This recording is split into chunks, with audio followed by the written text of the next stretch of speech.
Well, I'm very delighted to join this very important dialogue on global economic governance. Well, Hong Kong is known as a business city, so I get straight down to business.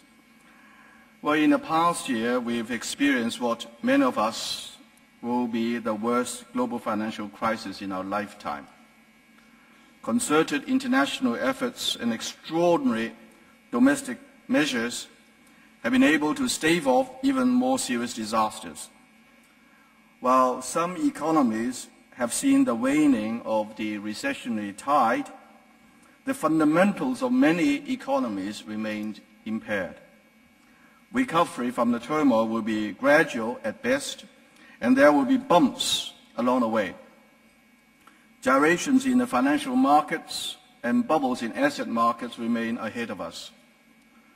As the crisis seems to have bottomed out, policymakers are shifting their focus from stimulating recovery to what the preferred mode of recovery and economic development should be going forward. There is no turning back the tide of globalization in our view, so better global governance will be required. We support the principles of balanced, inclusive, and sustainable growth, free trade, and free market. These are all enshrined in the G20 Pittsburgh Statement and previous APEC statements. There is, of course, no so-called one-size-fits-all model of economic development, given the various socio-economic background and needs of individual economies. Having said that, it is beneficial for economies to draw lessons from the experiences of one another. So let me share some Hong Kong experience with you. While Hong Kong was hit hard during the global economic turmoil, we have recovered quite well compared to some advanced economies. We put it down to sound fundamentals and lessons learned from the 1997 Asian financial crisis, which I will go into a bit later. In dealing with the current crisis, we adopted a strategy of stabilizing the financial system, supporting enterprises, and preventing unemployment. I chaired a task force to explore ways to overcome the crisis as well as to look at the silver linings. There is new opportunities and ways to enhance Hong Kong's competitiveness.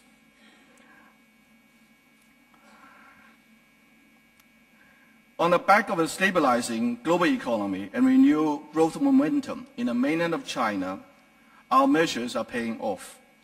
In the second quarter of this year, our economy grew by 3.3% over the previous quarter. We anticipate further improvement in the third quarter. This crisis also forced us to take a hard look at the role of government in promoting economic development. We decided that we should continue to grow our four-pillar industry. Those are financial services, tourism, trading and logistics, and professional services. But at the same time, the financial crisis gave us a root shock. We could not solely rely on these four industries for sustained and stable growth. So we decided to nurture and develop 6 other industries where Hong Kong already had a competitive edge: educational services, medical services, testing and certification, environmental services, innovation technology, cultural and creative industries. We are not picking winners. These industries will sink or swim on the strength of market interest and consumer demand. What we provide is a policy support to help them develop further. While taking a broader view, we remain as committed as ever to the free trade ideals of APEC. We firmly oppose to protectionist measures that hinder the flows of goods and services. Such moves, we believe, are counterproductive and do more harm than good. If you think about it, the interaction between the slump in global trade and a global financial crisis advocates really the best arguments against protectionism. Now at least, everyone has a bitter experience of how much prosperity suffers when trade suffers. As far as our financial markets are concerned, we have so far fared pretty well. During the crisis, our markets operated smoothly. We introduced timely and forceful measures to maintain stability in the initial stages of a crisis. These include a full deposit scheme and various capital and liquidity standby assistance for banks, which were never taken up. Our banking system remained sound and provided much-needed support for continued economic activity in Hong Kong. Liquidity was not excessively squeezed. Our banking sector remains a net creditor in the international banking system. Capital adequacy ratio, liquidity ratio of locally incorporated banks are well above the 8% and 25% statutory minimums. Our monetary system was also robust.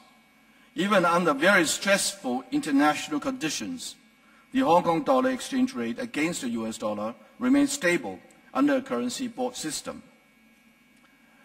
Earlier, I mentioned the 1997 Asian financial crisis. Many have said it was a blessing in disguise.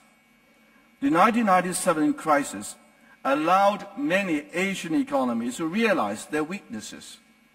As a result, they reformed, they revamped, and they strengthened their markets. This laid a solid foundation for them to weather the current crisis relatively better than their US and European economies. For Hong Kong, in the wake of the 1997 crisis, we strengthened our currency board system and discouraged over-leveraging in the property market. We developed a formal risk assessment framework to ensure stability of our banking system. We set risk management standards, especially on credit, market and liquidity risks for our banks. We also adopted the Basel II capital framework to strengthen capital adequacy, risk management, and transparency. For the securities market, we merged the Stock Exchange of Hong Kong, the Hong Kong Futures Exchange, and the associated clearing houses into one single entity.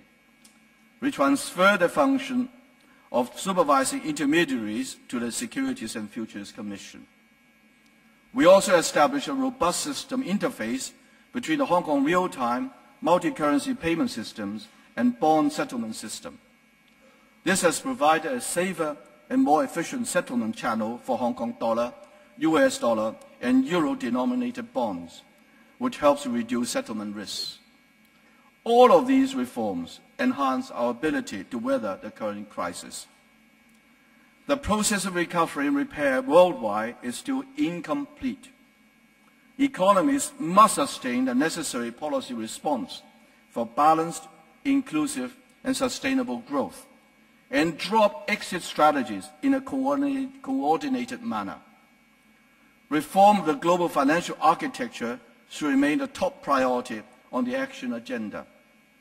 Hong Kong will maintain steadfast support for international and global fora to improve global economic governance and financial regulatory reform, and will actively participate in the activities. We have something worthwhile to contribute. We are an active member of the Financial Stability Board.